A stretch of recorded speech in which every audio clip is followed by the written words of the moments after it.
The hall was enormous. It was so large that the ceiling could not be seen from the floor. Lights floated in the air like slow stars, and the walls were made of dark glass that showed the open universe outside. Billions of stars, distant and cold and indifferent. The Galactic Concordat Council Chamber had been built 500 years ago, and it had been designed to make everyone inside it feel small. It worked. Ambassador Ilara Kovacs of Earth stood at the long curved table and looked around the room. There were representatives from over 200 species sitting in their seats. Tall ones, short ones, ones with too many eyes, ones with no eyes at all. Some breathed air that was different from hers. Some communicated through devices that translated sounds into words she could understand.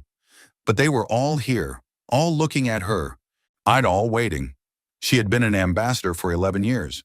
She was good at her job. She believed in what she was doing. Beside her sat Admiral Sarah Vance. The Admiral was a tall woman with short gray hair and dark eyes that missed very little. She wore her uniform neatly, the way she always did. She was not the kind of person who got nervous in rooms full of aliens. She had fought in 3 border conflicts before humanity even joined the Concordat.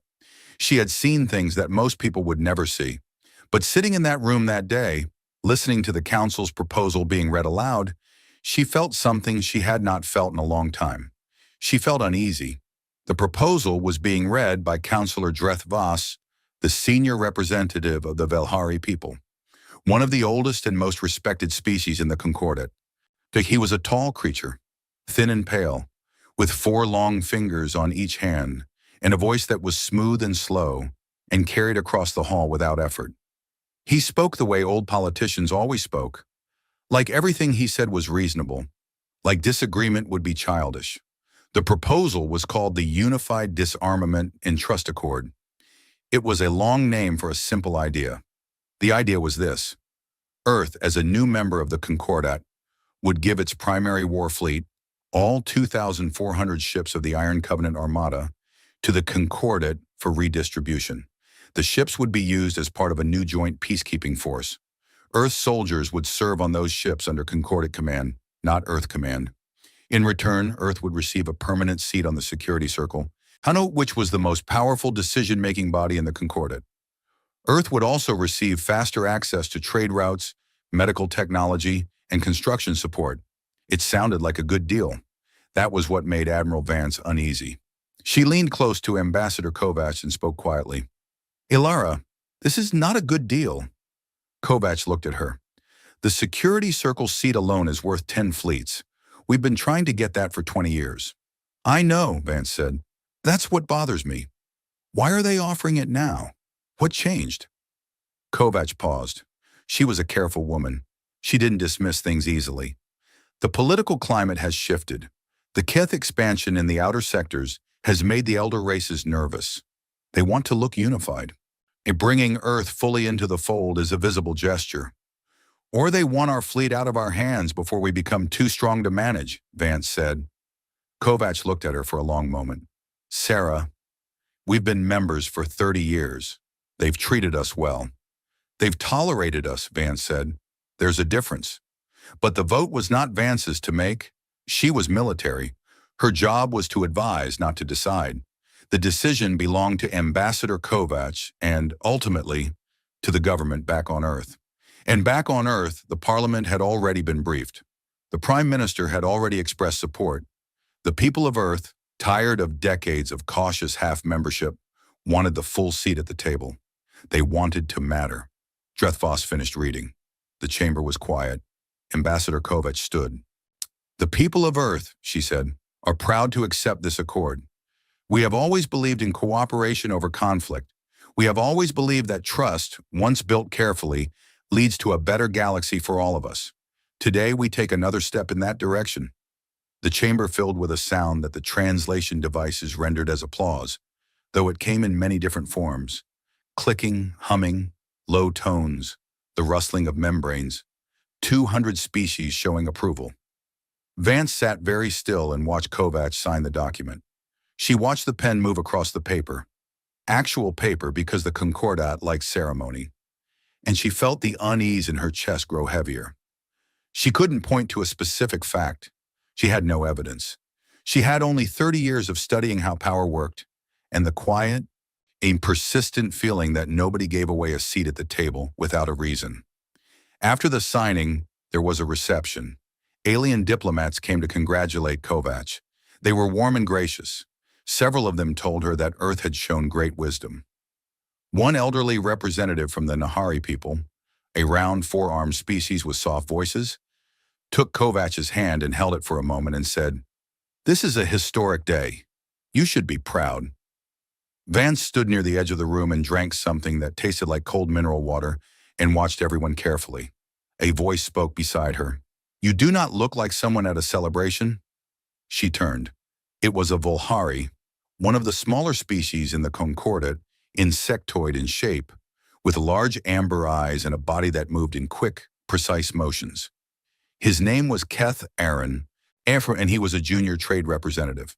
Vance had spoken to him twice before. He was young for his kind, curious, and unusually direct. "I'm not sure there's much to celebrate yet," she said. Keth Aaron tilted his head. His amber eyes moved across the room slowly. "The senior counselors are very pleased tonight," he said quietly. "More pleased than I would expect from a simple trade agreement." Vance looked at him. "Is that what you think this is?" "I think," he said very carefully, "that the Iron Covenant Armada is the largest non-concordat military force in this sector. I think that has made certain elder species nervous for a long time. And I think that some problems are easier to solve with paperwork than with war." He said nothing more. He moved away into the crowd, his small body disappearing between taller figures. Aunt Vance set down her drink. She went back to her quarters that night and sat at her desk and wrote a long message to Earth's Department of Military Affairs. She outlined her concerns. She asked for a delay in the physical handover of the fleet. She asked for additional review of the Accord's language. She asked, in plain words, whether anyone had considered that this might be a trap. The reply came 2 days later. It was polite. It acknowledged her concerns. It told her that her service to Earth was valued and that her perspective had been noted. It told her that the handover would proceed as scheduled. She read the message 3 times. Then she deleted it and began preparing the handover logistics. The Iron Covenant Armada was the pride of humanity's military. It had been built over 40 years of careful construction, upgraded constantly, and crewed by the best soldiers and pilots Earth could produce. Its flagship, the ESNS Resolve, was one of the most advanced warships in known space. The fleet had never lost a major engagement. It had kept Earth safe during the difficult early years of Concordat membership, when other species still tested humanity's boundaries and wondered how far they could push before being pushed back. The crews were told they were being reassigned to joint peacekeeping duties. Most of them accepted this with the kind of quiet professionalism that military people tend to show when they are given orders they didn't ask for. Some were unhappy. A few veterans asked questions that were answered with the words diplomatic necessity. Captain Darren Holt, commander of the ESNS Resolve, sat in his captain's chair on the day the fleet departed Earth's orbital space and looked out at the stars through the forward viewport.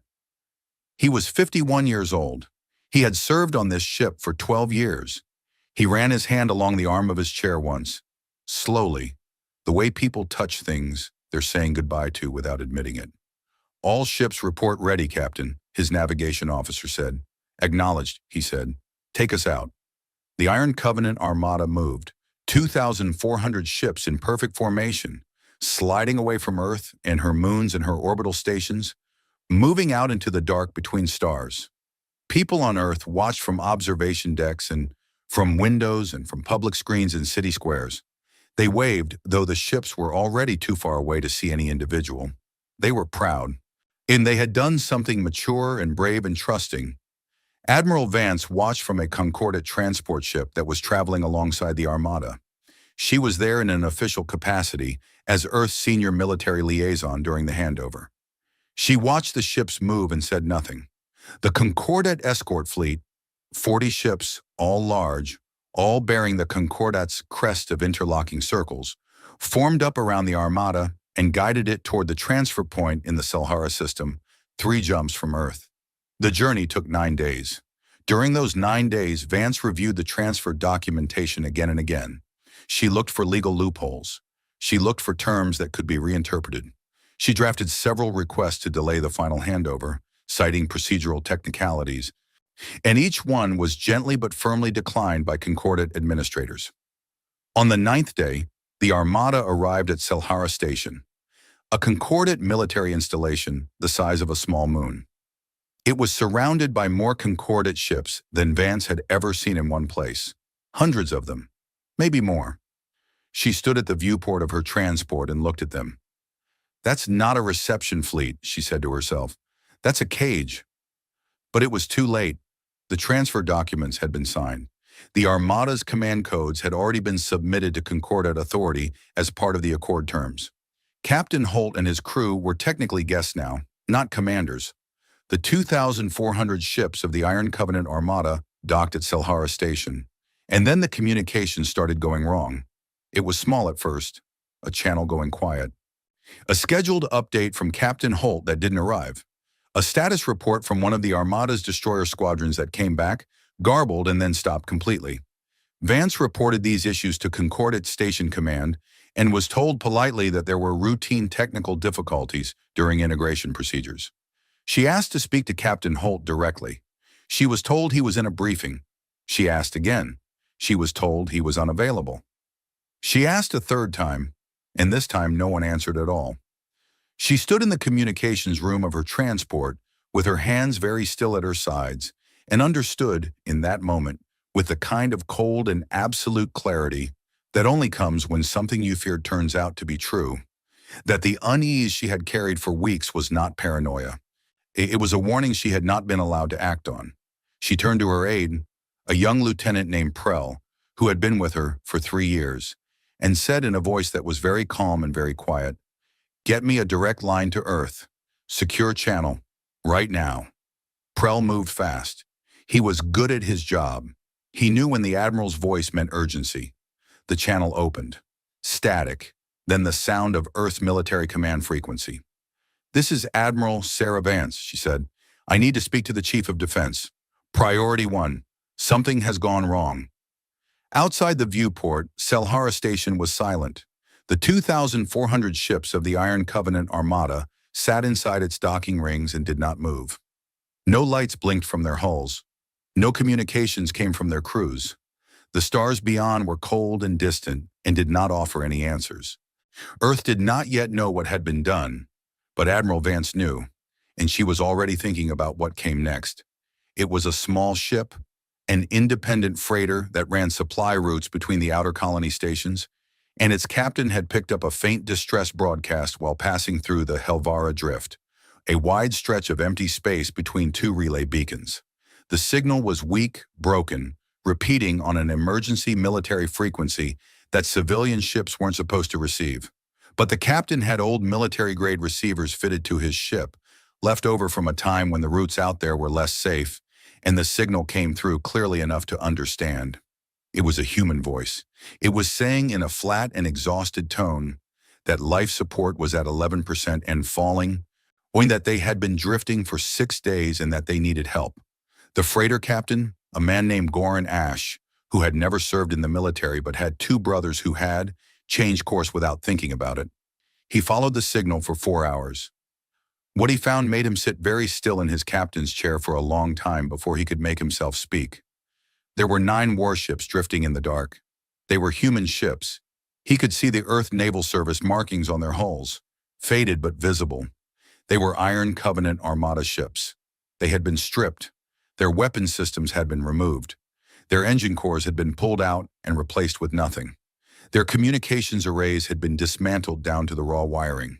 The ships were hollow shells, and inside those shells were human crews with no food left, water running out, and air that was getting thinner by the hour. He got as many people aboard his freighter as he could. He called every ship he knew in the region on open frequency and told them what he had found. He sent the coordinates to every relay beacon in range. He did not stop to think about politics or procedure. He just started moving people. By the time a proper rescue convoy arrived 2 days later, 43 people from those 9 ships had died. The rest were alive, barely. And when they were brought onto rescue ships and given air and water and food, many of them didn't speak. They just sat and breathed. That was the first signal. Over the next 2 weeks, more came. They came from across a dozen star systems, broken broadcasts, emergency beacons, frantic messages tapped out on low-power transmitters by crews who had cannibalized their own ship systems just to send a signal. Everywhere the story was the same. Iron Covenant Armada ships, stripped and abandoned. Human crews left to die in the dark. Some had been drifting for weeks already. Some were beyond saving by the time rescue arrived. Others were found just in time. The number of dead grew every day. Back on Earth, the news hit like something physical. People stopped in the middle of their daily lives, in offices, in markets, in schools, and stared at screens showing the same images. Gaunt, hollow-eyed soldiers being carried off rescue ships, speaking in quiet voices about what had happened to them. Children recognizing parents they had not heard from in weeks. Military families who had been told their relatives were on reassignment, learning that their relatives had been dying in cold ships for the same amount of time. The Parliament convened in an emergency session. The Defense Ministry released a statement saying they were gathering information and could not yet confirm the full scope of events. Several ministers who had voted in favor of the disarmament accord did not appear publicly for several days. Ambassador Kovacs resigned on the 12th day. She sent a short written statement. It did not have many words in it. It said that she had acted in good faith and that she was deeply sorry and that she would carry what had happened for the rest of her life. She did not appear on any screens. She did not give any interviews. People who knew her said she had gone very quiet and very still, with the way someone does when a weight has been placed on them that they know they will never fully put down. Admiral Vance was not quiet. She had been moved to a secure facility on Titan, one of Saturn's moons, far from concordate space. The moment it became clear she was not going to stay in her assigned quarters at Selhara. She had, in fact, spent 3 days demanding access to Captain Holt and the other crews before Concordat security personnel had politely but firmly suggested she board a transport back to human space. She had gone because fighting her way out of a Concordat installation with no weapons and one aide was not a useful strategy. But she had not stopped working. She had been sending messages since before she left Selhara, to the Defense Ministry, to the Prime Minister's office, to military intelligence. To retired officers she trusted, to anyone who would listen. Her messages were detailed and specific. She had dates, names, timeline discrepancies. She had noticed in the transfer documentation language that gave the Concordat full authority over the crews, not just the ships, during what they called the integration period. It was buried deep in a subsection that nobody had flagged during the review. She had found it herself on the 9th day of travel to Sahara, too late to matter then, but documented now. She sat in a small office on Titan's military base and worked 18 hours a day and slept 4 hours a night and drank too much coffee and moved with the focused energy of someone who had decided very clearly what needed to be done and was working backwards from that decision. On the 17th day after the first signal, Yuri the document arrived. It came through Ketharan, the young Volhari trade representative she had spoken to briefly at the reception. He had sent it through 3 layers of encrypted civilian channels, routed through relay stations in 2 different neutral systems, attached to what looked like a routine commercial shipment manifest. It arrived on Vance's personal terminal as a file labeled Cargo Specifications, Routine Update. She almost deleted it. Her aide Prell had better instincts and opened it instead. Inside was a concordant internal administrative document. It was dated 14 months ago. It had been produced by something called the Long-Term Strategic Stability Subcommittee, which sounded boring and routine and was, in fact. Yet the Concordat Security Circle's private planning body, the one that made decisions that were never meant to be seen by anyone outside the elder race's inner circle. The document was 47 pages long. Vance read all of it in one sitting. When she finished, she sat back in her chair and looked at the ceiling for a long time. The document was not subtle now that it was in front of her. It outlined in the careful, neutral language that bureaucracies use to describe terrible things. A long-standing concern among the Concordat's senior species. The concern was humanity, specifically what humanity might become. The elder races had been watching Earth for 3 decades. They had watched humans adapt to space faster than expected. And they had watched human technology improve in ways that the Concordat's own scientists found difficult to predict. They had watched human soldiers prove effective in conflicts where other species' forces had struggled. They had watched the Iron Covenant Armada grow from a small defensive force into something that genuinely concerned the Concordate's military analysts. And they had watched humans breed. Humans were, by galactic standards, extraordinarily prolific. Their population had expanded significantly even in the 30 years of Concordate membership. Their colonies were growing. Their industrial output was increasing. In 200 years, a short time by galactic standards, humanity could become a major power. The document called this a stability risk. It described several possible approaches to managing this risk. As the final approach, the one that had been selected was labeled peaceful capacity reduction through diplomatic mechanism, which meant, in plain language, get humanity to give up its fleet voluntarily through a deal that looked generous before it became too strong to manage without a fight. The security circle seat offered to Earth was real, the document noted, but it was a ceremonial seat with no actual voting power on military matters. The language was in the fine print. Nobody had checked the fine print carefully enough. The document also noted, in a section that Vance read 3 times to make sure she was understanding it correctly, that the Iron Covenant Armada's crews had been considered a secondary concern. The ships were the target.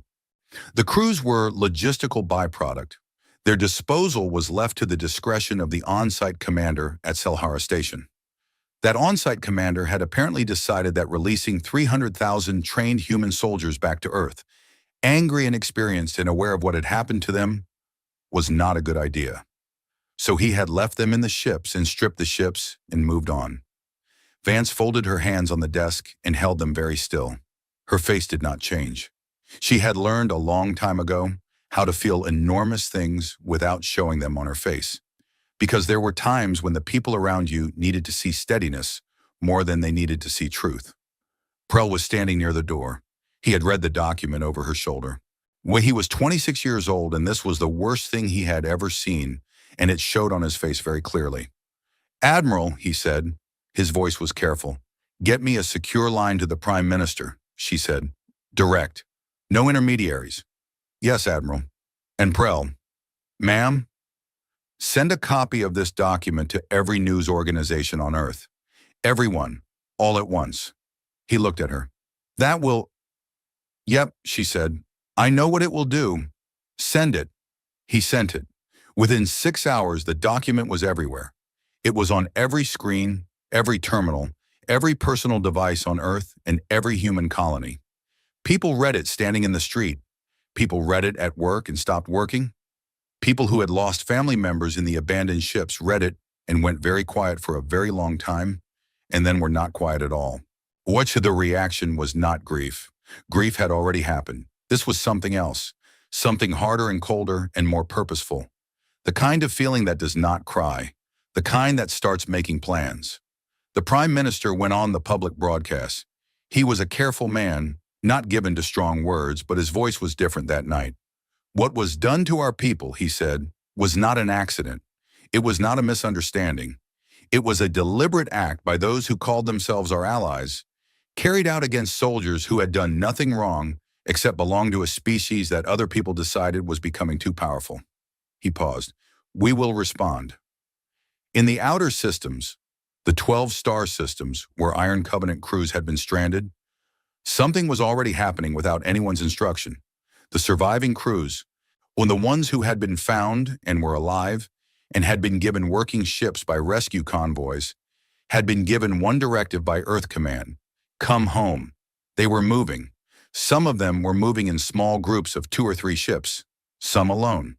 All of them were broadcasting on open military frequency as they traveled. One short message repeated without stop: "We are coming home." The broadcast spread across the galaxy. Alien species in a dozen systems picked up the signal. Some of them listened to it and felt nothing. Some of them felt something they did not quite have words for. The Volhari listened, and Ketharon, sitting at his desk on a station in neutral space, put his 4-fingered hand over the receiver and held it there for a while. He had done what he could. He hoped it would be enough. Back on Earth, their Admiral Vance finally got her secure line to the Prime Minister. The conversation lasted 40 minutes. She spoke plainly, the way she always spoke, without decoration or softening. She told him what she believed needed to happen. She told him what it would cost. She told him what it would mean for Earth's relationship with the rest of the galaxy. He asked her one question: can we do it? She thought about that for 3 seconds. Yes, she said, but they need to understand, completely and permanently, what they did and what we are. There was a pause.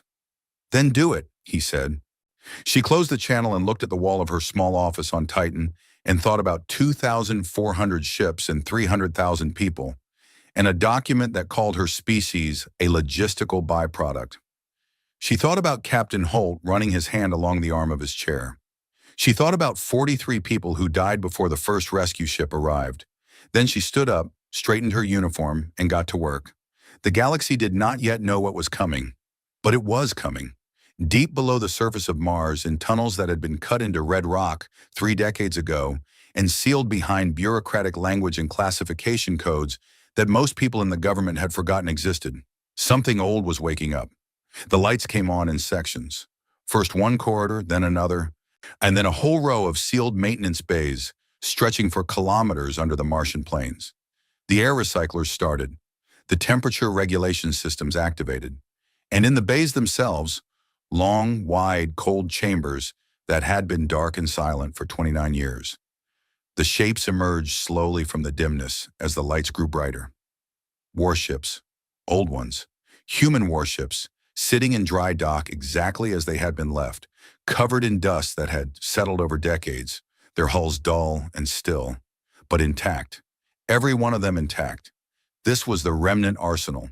Most people did not know it existed.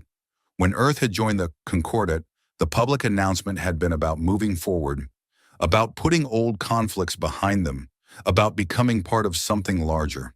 What the announcement had not mentioned was that the people who built Earth's military were, by nature and training, not the kind of people who destroyed things that still worked. They had mothballed the pre-contact war fleet. They had sealed it away, deep and quiet, and they had maintained it quietly, with skeleton crews who filed their reports under supply depot designations that would bore anyone who glanced at them. The woman who had overseen that maintenance program for the last 18 years was a retired general named Orrin Mast. She was 70 years old, small and compact, with hands that were always moving slightly, the habit of someone who spent their life around machinery. She had known Admiral Vance for 20 years. When Vance's call came through on the emergency line, Hiram Mast had been sitting in her office on Mars reading a technical report. She had picked up the call, listened for 4 minutes without speaking, and then said, "I'll have the first bay open in 3 hours." The process was not simple. 29 years of dormancy meant that nothing worked perfectly at first. Systems had to be tested. Repairs had to be made. Power cores that had been in standby mode for decades needed careful restart procedures that took time and precision. There were 847 ships in the remnant arsenal, ranging from small, fast attack craft to heavy battle cruisers. Some of them needed significant work. None of them were impossible. General Mast had 400 maintenance personnel on the initial crew, and within 48 hours that number had grown to over 4,000 as Earth's military command authorized a full activation and called in every available engineer, technician, and specialist. They worked in shifts around the clock, eating quick meals at portable stations set up in the corridors, sleeping in short rotations on cots in empty storage bays, filling the tunnels with the noise of tools and machinery and people doing urgent work with focus and purpose. Meanwhile, on Earth's surface, the shipyards were changing. The orbital construction rings above Earth had been building civilian and commercial vessels for most of the last decade. They were large, sophisticated, and capable of extraordinary output when properly directed. They were now being directed. The civilian contracts were suspended. Compensation arrangements made quickly. No arguments from the companies involved, because the people running those companies had all read the same document as everyone else, and there was at that moment no one on Earth who wanted to argue about contract terms. The orbital yards above Europa, one of Jupiter's moons, were even larger and had been semi-dormant. They activated within 72 hours of the Prime Minister's authorization. The Titan shipyards, where Admiral Vance had been working, began producing new escort-class vessels at a pace that their crew chief said was technically impossible, and then kept doing anyway. Humanity, it turned out, was very good at building things quickly when it had a reason. The new fleet needed a name. The Military Planning Committee considered several options. Admiral Vance, who was involved in most of the planning discussions, had no opinion on the name. She had opinions on weapons payloads, engine configurations, formation strategies, and tactical doctrine. She left naming to others. The committee chose the Sovereign Reckoning Armada, and it was a good name, and nobody objected to it. The ships from the remnant arsenal were upgraded as they were repaired. This was the part that surprised people who had not been paying close attention to what Earth's researchers had been doing for the last 30 years. When humanity joined the Concordat, they had access to new technology, Concordat technology, shared through trade and exchange programs. Most of it was good. Some of it was extraordinary. Earth scientists had studied it carefully, absorbed it, combined it with their own approaches, and in many cases improved on it in ways that the original developers had not anticipated. The Concordat's technology-sharing programs were designed to help developing species catch up slightly, not to give them the tools to overtake. They had underestimated human ingenuity. Much of this improved technology had never been shared back with the Concordat. Some of it had been filed in research archives. Some of it existed only in the minds of the engineers and scientists who had developed it. All of it was now being pulled out, assessed, and applied. The new weapon systems were faster and more precise than the standard Concordat designs. The shielding technology had been modified using principles that Earth's physicists had developed independently, producing a layered defense that was more resilient than anything of comparable size. The engines were more efficient. Humanity had spent 2 decades on propulsion research specifically because their ships were always being told they were slower than they needed to be, and Earth's engineers were constitutionally unable to be told something couldn't be done without making it their personal mission to do it. The tactical systems were particularly advanced. Earth's military doctrine had always emphasized adaptability, the ability to change strategy mid-engagement based on conditions on the ground or in space. Human commanders were trained to think quickly and make decisions with incomplete information. Their ships' computer systems were built to support this, giving commanders faster, clearer data with fewer assumptions baked in. Most Concordat warships relied heavily on preset tactical algorithms. Human ships were built around the assumption that the commander would need to improvise. Captain Darren Holt was one of the first recovered crew members to return to active service. He had been found on the 4th day of the rescue operation, aboard the stripped hull of the ESNS Resolve, which had been docked at Selhara and then pushed out into a slow drift when it was emptied. He had kept his crew together through those days with a quietness that his people described, later, as the most frightening kind of calm they had ever seen. He had organized the food rationing precisely. He had kept people busy with small tasks to stop them from sitting with their fear. He had done the math on the air recyclers and told no one except his chief engineer the exact number he got. How? Because the exact number was not helpful information for anyone who could not change it. When the rescue ship found them and the airlock opened, he had stood aside and made sure every member of his crew boarded before him. He was the last one off his ship. He had been in medical care for 12 days.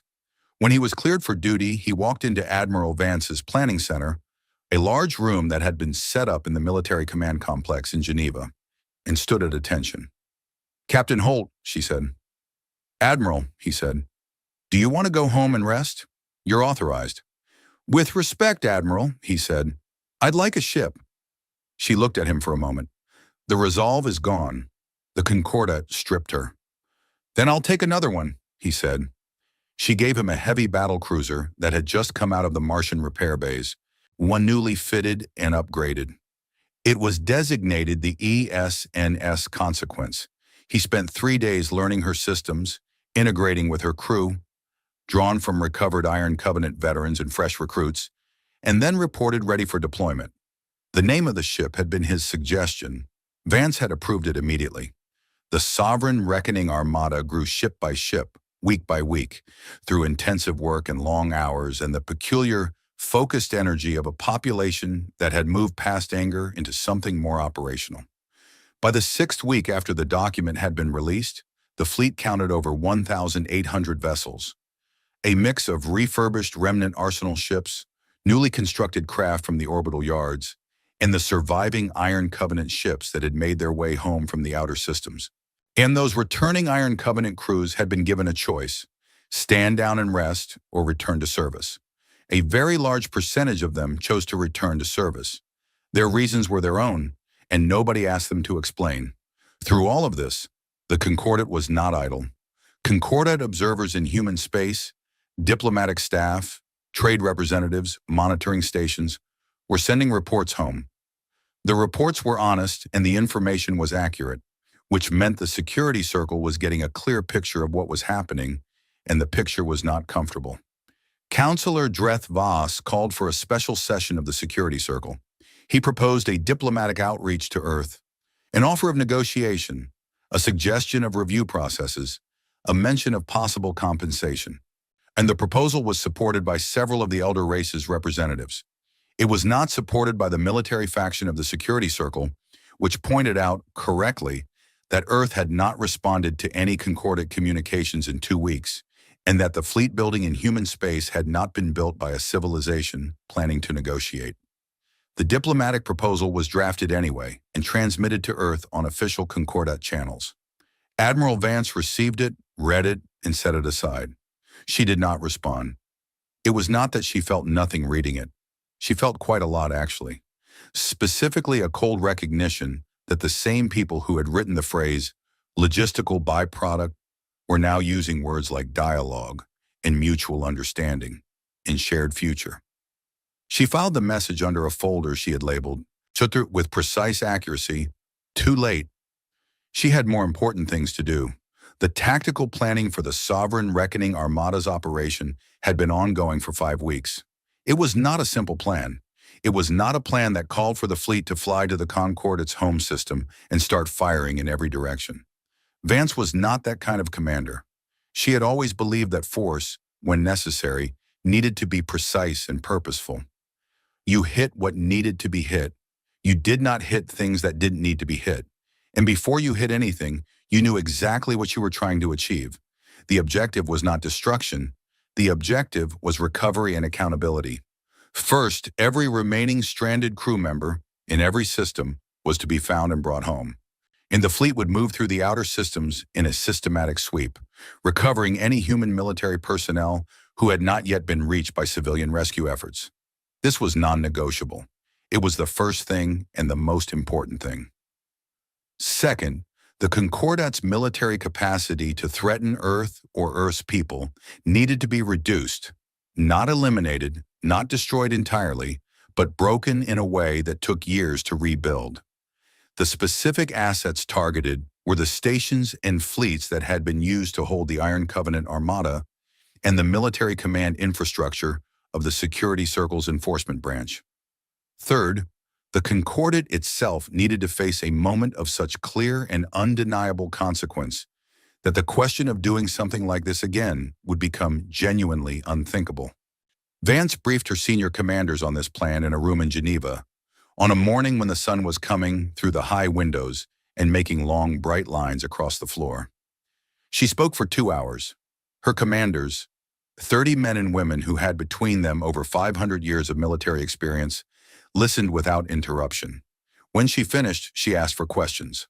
One of the senior commanders, a veteran named General Yusuf Okafor, who had fought in every major conflict Earth had been involved in for 30 years, raised his hand. He was a big man with a careful voice, and he had known Vance since they were both junior officers. "What do we do if they surrender early?" he asked. "We stop," she said simply. "We get what we need. We stop." He nodded. "And what do we need?" "Our people. An accounting. One and a change that lasts." She paused. "We're not building an empire, Yusuf. We're making a point." He was quiet for a moment. Then he said, "Understood." The fleet was ready on the 43rd day, 1,800 ships assembled in formation outside Earth's orbital space, engines ready, weapons armed, crews at their stations. Vance stood on the bridge of the ESNS Consequence, Holt's ship, the flagship she had chosen for the operation, and looked at the fleet spread across the forward displays. Thousands of ships, hundreds of thousands of people, All of them human, all of them there for the same reason. She thought about the long document with the careful bureaucratic language. She thought about the phrase, logistical byproduct. She thought about 43 people who didn't make it to the first rescue ship.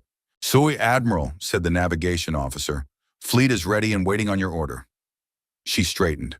She had prepared a short address to the fleet. She delivered it plainly without theatrics because she was not a theatrical person and the moment did not need decoration. "You know why we're here," she said.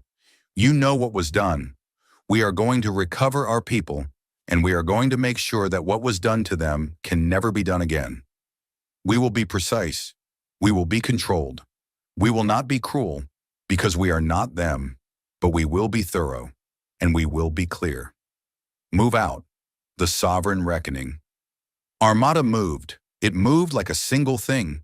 Vast, coordinated, certain. The stars turned slowly in the forward viewports. Earth and her moons grew small behind them. In the Concordate security circle, the monitoring reports had been coming in all day. When the final report arrived, fleet departing human space, full battle configuration, course set for outer systems, Dreth Voss read it and sat back in his seat and said nothing for a very long time. Someone beside him asked what they should do. He did not answer immediately. He was thinking about something a junior analyst had put in an appendix to one of the early reports. A note about human behavior under pressure. The analyst had written that humans, unlike most species, did not become disorganized when they were angry. They became focused. They became organized. They became, in the analyst's careful words, extraordinarily purposeful. The fleet was moving. What had been done could not be undone. The Concordate was about to find out what happened next. And the first system the Sovereign Reckoning Armada entered was called Veteran. It was an unremarkable system. 3 planets, 1 small Concordate relay station, and the scattered remains of what had once been an outer colony refueling post. The reason the fleet went there first was simple. A distress signal, very faint, had been traced to the system 4 days earlier. A single Iron Covenant ship, a light scout vessel called the ESNS Patient Star, had been drifting there for 31 days with 17 people aboard and no working engines. When the Sovereign Reckoning Armada dropped out of transit speed at the edge of the system, the relay station immediately hailed them on Concordat emergency frequency and demanded identification. And the station commander's voice was clipped and formal and carried the automatic authority of someone who had never been spoken to by someone who didn't recognize that authority. Lieutenant Commander Prell, Vance's aide now serving as communications officer aboard the flagship, replied. He gave the fleet's designation, Earth's authorization codes, and the purpose of their presence in the system. He was polite, he was clear. He said they were there to recover stranded Earth military personnel, and that no Concordate assets would be interfered with, provided no Concordate personnel interfered with the recovery operation. The station commander told him they were in violation of Concordate territorial jurisdiction and ordered them to stand down and await official instruction. Prell looked at Admiral Vance. She said nothing. She simply looked at the forward display, where the sensor readout showed the faint energy signature of a drifting ship 300,000 kilometers from their position. Prell turned back to the console. "We are proceeding with the recovery," he said. "You are welcome to file a jurisdictional complaint with Earth's diplomatic office. The contact address is available through the standard Concordate registry." He closed the channel. 2 medical ships and an escort of 6 destroyers broke from the main fleet and moved toward the Patient Star at full speed. They found her adrift and cold. Her crew had been rationing power with extreme discipline, shutting down everything that was not immediately necessary for survival.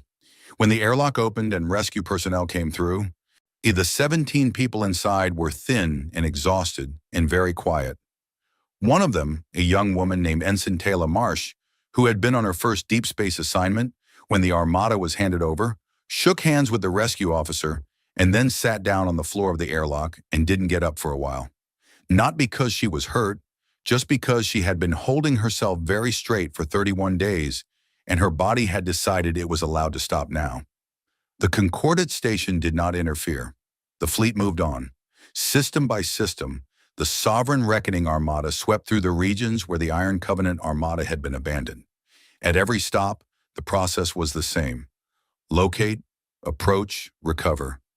The fleet moved with speed and precision, never staying longer than necessary, when never engaging any local concordate presence unless directly obstructed. In 3 systems, small concordate patrol fleets moved to intercept. In all 3 cases, the human fleet's response was the same. It continued toward its objective and made clear, through position and formation rather than words, that stopping it was possible only through actual combat, and that the patrol fleet in question should consider whether it wanted to start that. None of the 3 patrol fleets started it. The crew recovering went faster than even Vance had projected.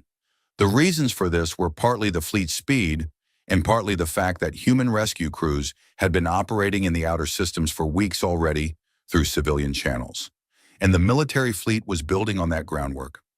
By the 12th day, 640 recovered crew members had been brought aboard fleet support ships, given medical care, and reintegrated.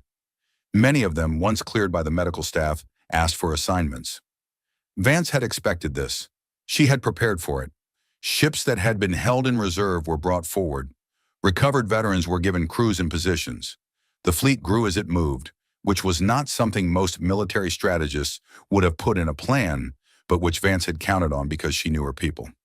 By the time the fleet completed its recovery sweep and turned toward Concordat core space, it had grown from 1,800 ships to over 2,400, a number not coincidental to anyone who was counting. The galaxy had been watching.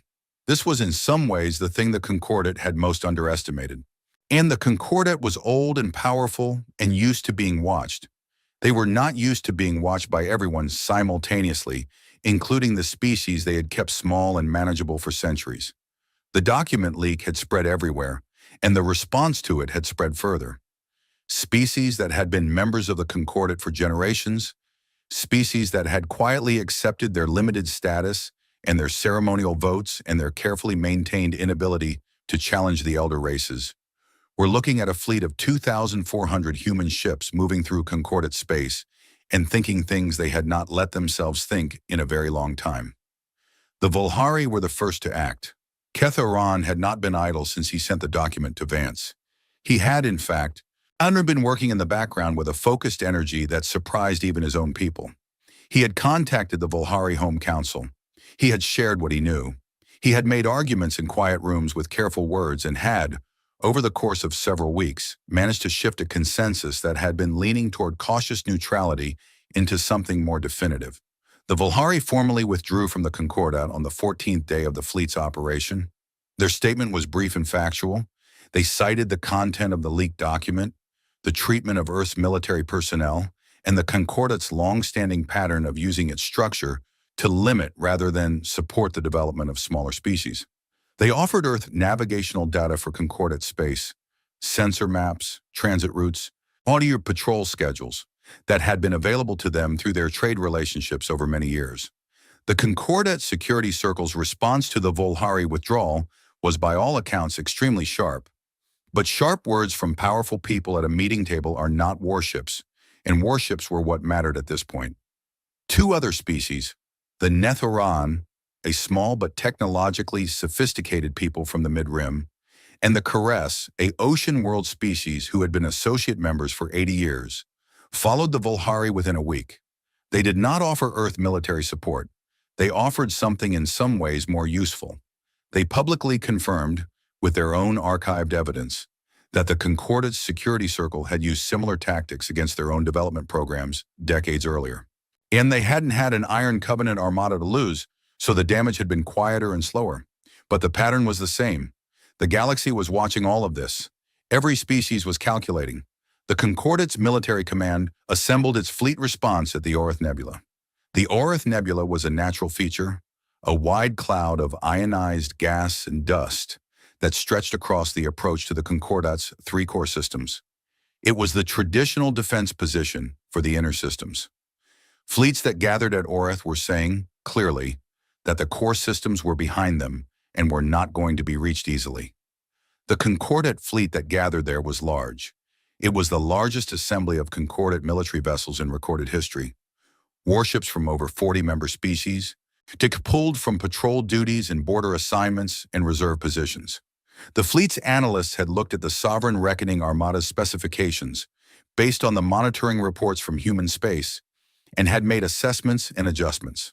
They had brought long-range weapons platforms, heavy cruisers, and layered defensive formations.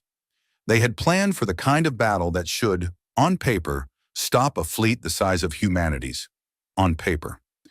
The problem with the paper was that it was based on data the Concordat had about human military capability as of 30 years ago, supplemented by observations of the Iron Covenant Armada, the fleet they had taken.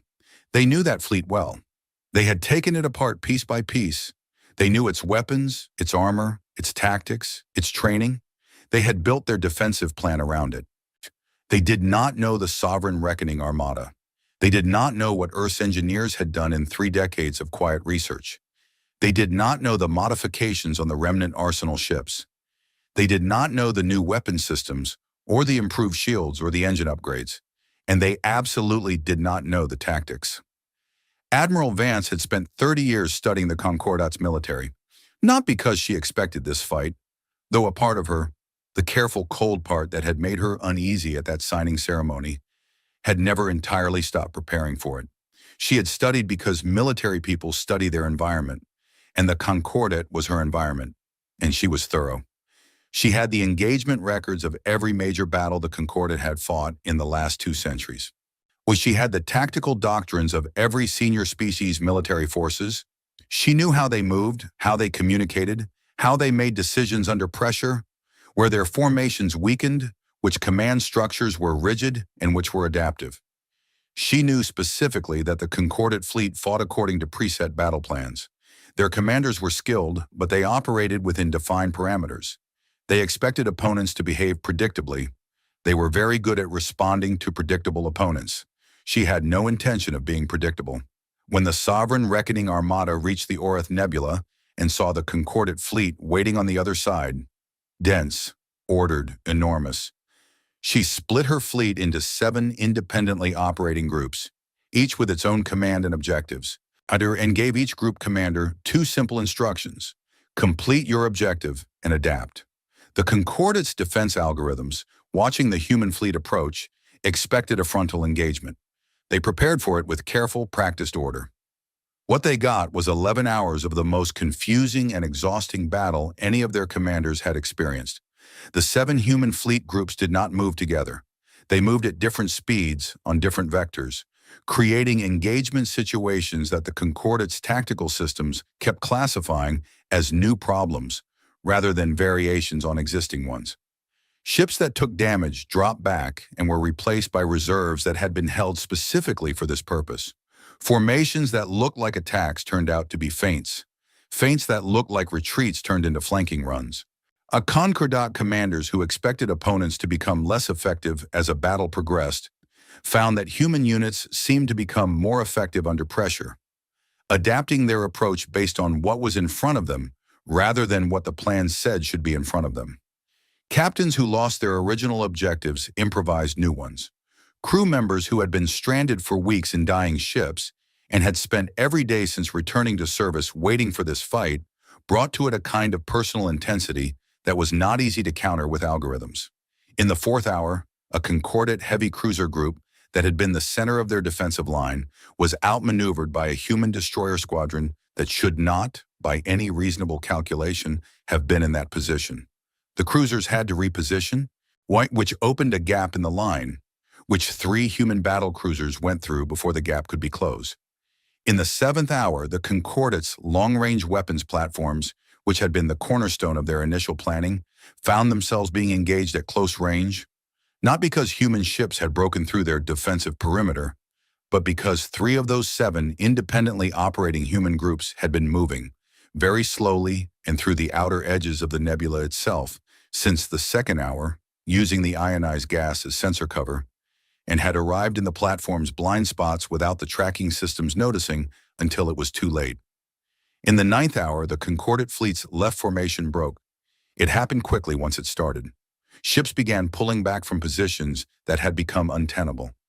Other ships, seeing their neighbors pull back, had to adjust or become isolated. The careful, pre-planned defensive structure that had looked so solid from the outside developed fractures, and then those fractures became breaks, and then it was not a planned defense anymore. It was a series of individual ships making individual decisions, and individual ships making individual decisions is the kind of situation that fleet commanders have nightmares about.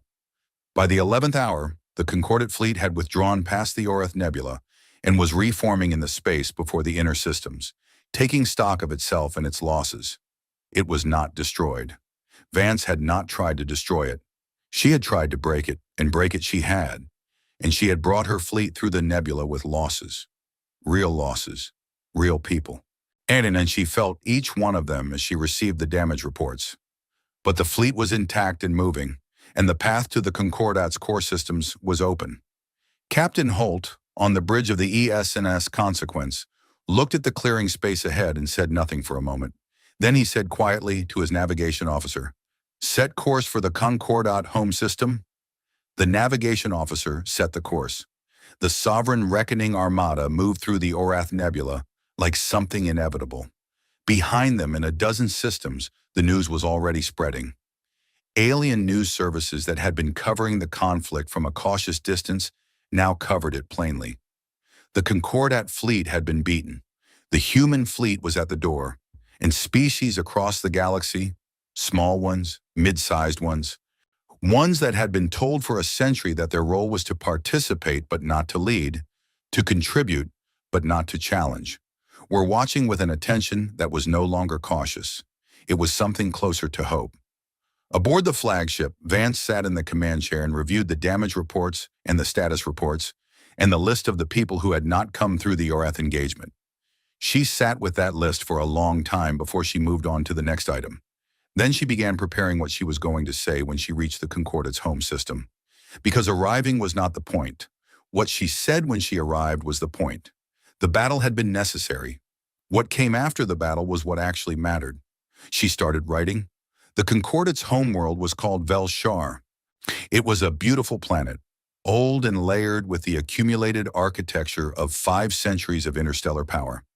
Its cities rose in long, curving towers that caught the light of its sun and scattered it in colors that didn't have good names in human languages.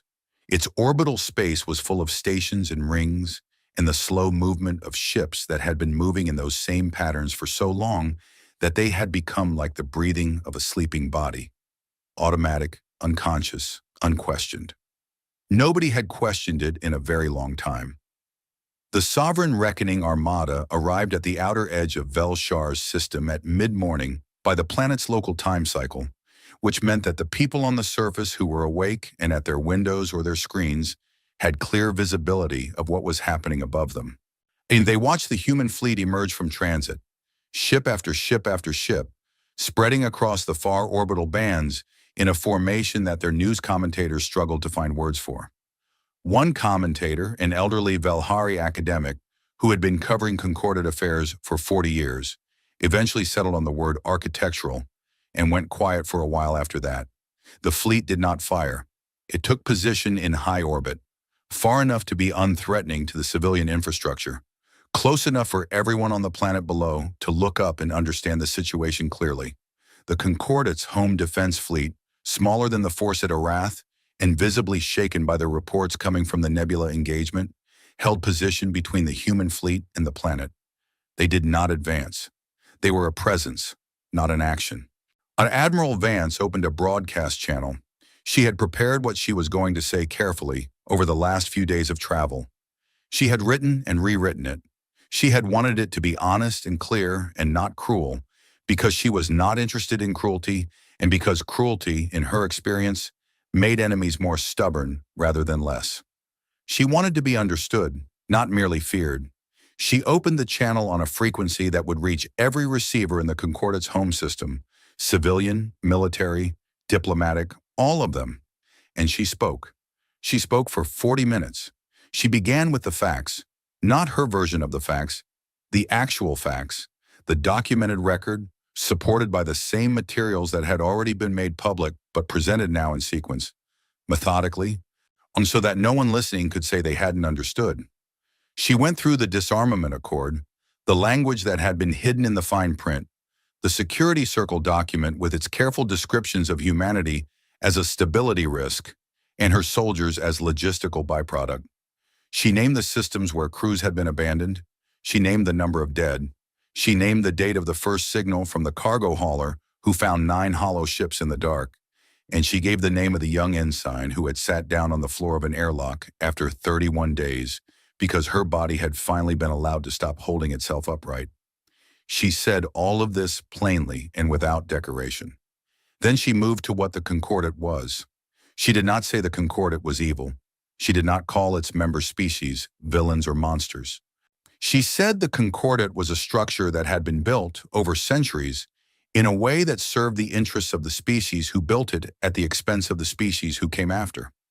She said that structure had been working as intended when it did what it did to Earth, and that the problem was therefore not just the specific act, but the system that made the act possible and logical and, from the inside, reasonable. She said that she had reviewed the records that the Nethoran in the Caress had released, and that the same logic had been applied to them before Earth was even a spacefaring species, and that there were probably others whose cases had not yet come to light. She said this was not a sustainable arrangement for anyone, including the elder races, who were building a galaxy full of resentment on a foundation they believed was stability. Then she said what she wanted. She said the Concordat needed to be dissolved in its current form.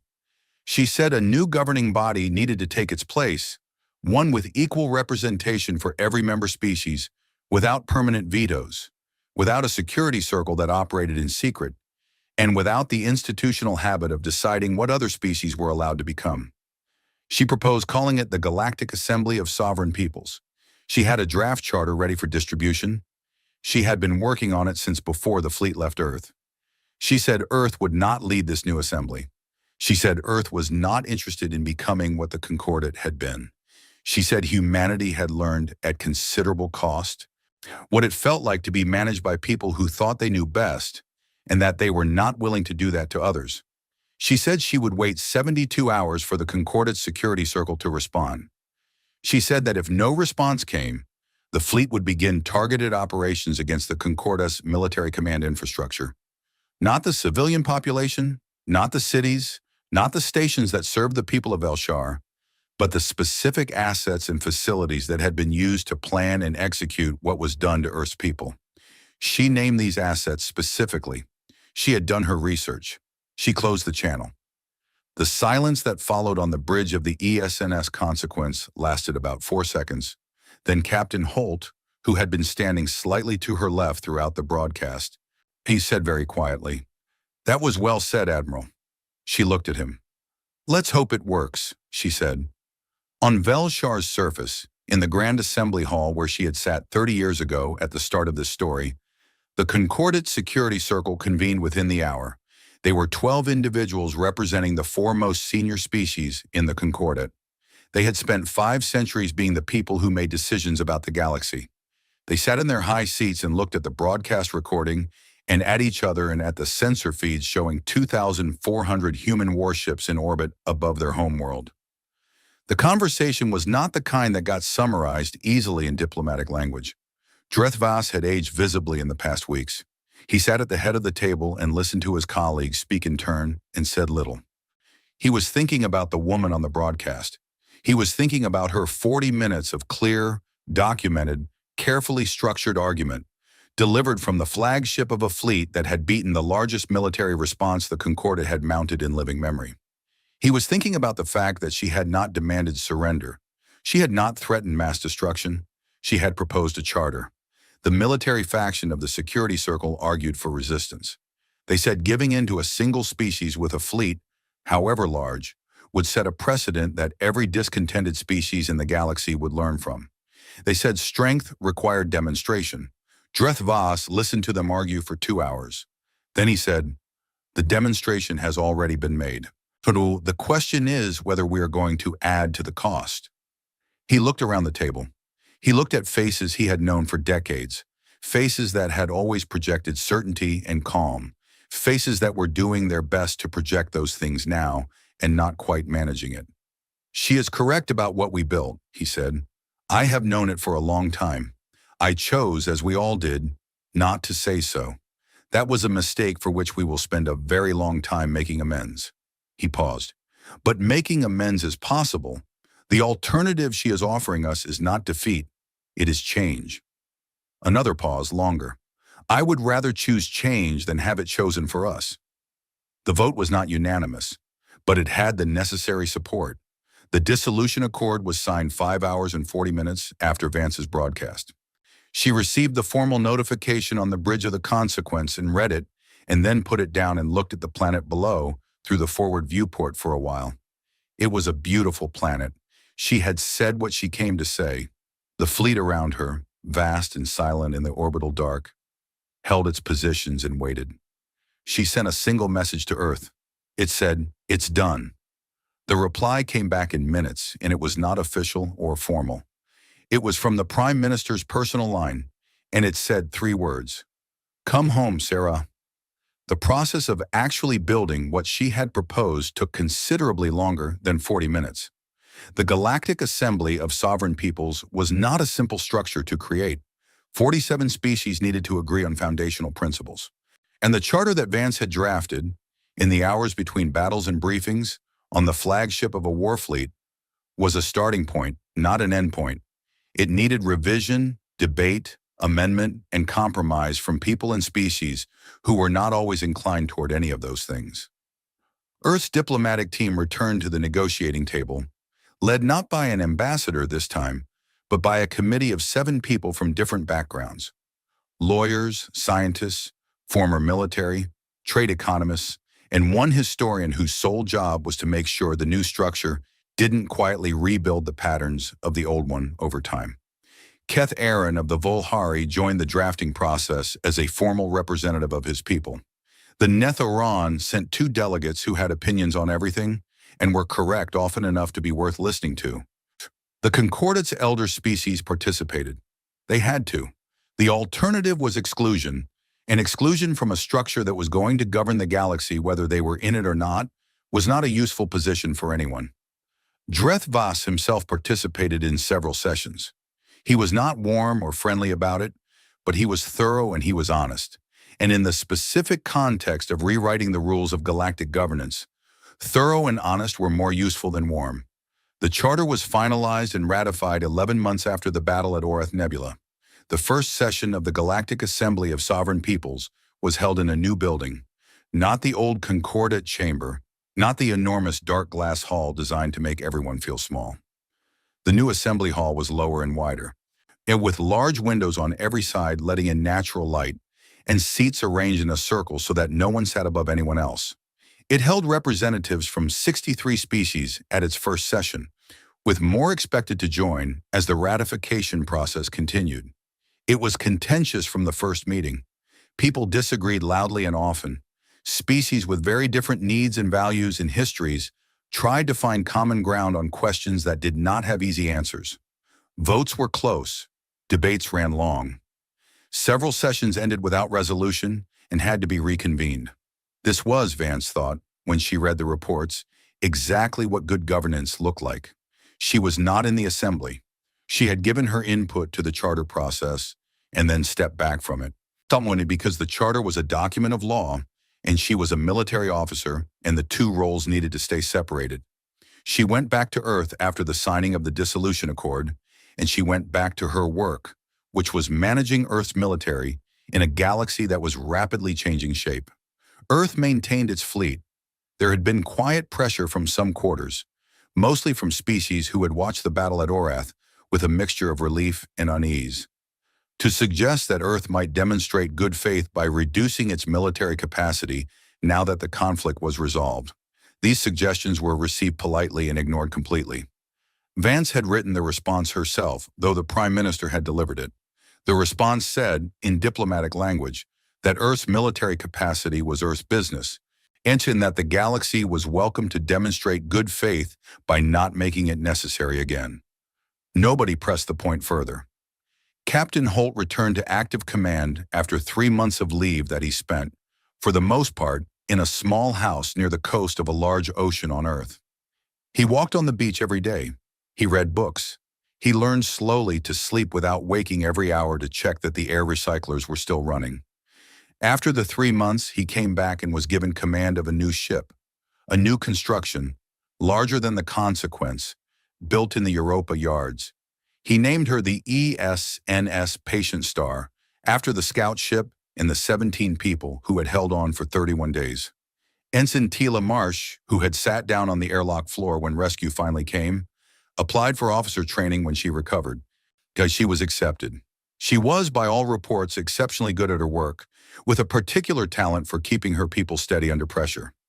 No one who knew her history found this surprising. General Orrin Mast retired from the Remnant Arsenal program, which was now formally acknowledged, no longer filed under boring bureaucratic cover names, and was given a commendation that she accepted briefly and then put in a drawer. She had never been interested in ceremonies. She was interested in machinery.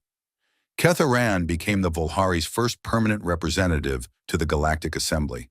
He was a good diplomat, direct, careful, and able to say things that made powerful people uncomfortable without making them angry. He and Vance exchanged occasional messages over the years that followed. They were brief messages. They're usually about practical matters, fleet positioning, assembly developments, trade route concerns. Occasionally one of them would note something that was going well or something that wasn't. They were not friends exactly, but they were something, and it was a thing that had been built from honesty in a difficult time, which is the most durable kind. Admiral Vance herself continued as Earth's Chief of Defense for 6 more years before stepping back to an advisory role. She was offered a seat in the Assembly as a special representative and declined it. She was offered several other things and declined most of them. What she accepted was a standing office with good communications access and a staff of 6 people from which she read reports and wrote assessments and occasionally, when asked, offered opinions that people tended to take seriously. She was 57 years old when she stepped back from active command. She had served for 34 years. She had done things she was proud of and things she would always regret and things she had not been able to avoid regardless of what she felt about them. She sat in her office and looked at a view of the planet below through a high window and thought about all of it more than she told anyone. The galaxy that existed 11 months after the battle at Orath was not a perfect galaxy. It was not peaceful in every corner or just in every system. The Galactic Assembly argued and stalled and sometimes failed to act when it should have. Old resentments between species did not dissolve because the structure above them had changed. Problems that had been building for centuries did not resolve in less than a year, but it was a different galaxy. That was real and measurable. Species that had been limited by the old Concordat structure were growing now, cautiously, tentatively, with the particular care of people who had been told for a long time what they couldn't do and were still relearning that they could. The Assembly, for all its messiness, held. The equal vote structure meant that the elder races had to make arguments rather than simply issuing decisions. Making arguments meant justifying things that had previously never needed justification. Justifying things led slowly to examining them, and examining them led sometimes to changing them. It was slow, it was uncertain, it was the right direction. And through all of it, in the orbital space around Earth and her colonies and her outer stations, the fleet held its positions. Not aggressive, not expanding, not pointed at any particular target. Just there, maintaining, training, ready. There was a phrase that became common in diplomatic circles in the years that followed the Orath battle. It was used when a proposal was made in the Assembly that a powerful species didn't like, or when a decision was being pushed through too fast, or when someone tested the edges of what the new charter permitted. Someone would say, usually quietly, usually without emphasis, "The humans are watching." It was never said as a threat, it was said as a fact, and it was always enough. Because the galaxy remembered, in the way that galaxies remember things that happen fast and matter completely, what had happened when people forgot that humanity was paying attention. It remembered a fleet that came out of the dark, built from ships that should have been forgotten, crewed by people who had been left to die and had decided not to. It remembered that humans did not stop, that they adapted and persisted and planned and came, in the end, with more ships than anyone had accounted for, and a charter drafted on a warship between battles. It remembered that they had won and then had chosen, deliberately, not to become what they defeated. That was the part that stuck, the part that was hardest to dismiss, the part that lingered in the reports of diplomatic analysts and the personal journals of assembly representatives, and the late-night conversations of species who were still figuring out what the new shape of the galaxy meant for them. They had won, and they had stopped. Not because they couldn't have taken more. Everyone who had been at Orath knew they could have taken more, because they had decided that taking more wasn't the point. Nobody tried to disarm humanity again. Nobody thought about it twice. The stars were still out there, cold and distant and vast, full of things that hadn't happened yet, and problems that hadn't arrived, and species that hadn't been met, and questions that hadn't been asked. Humanity was watching, and that in the end was enough.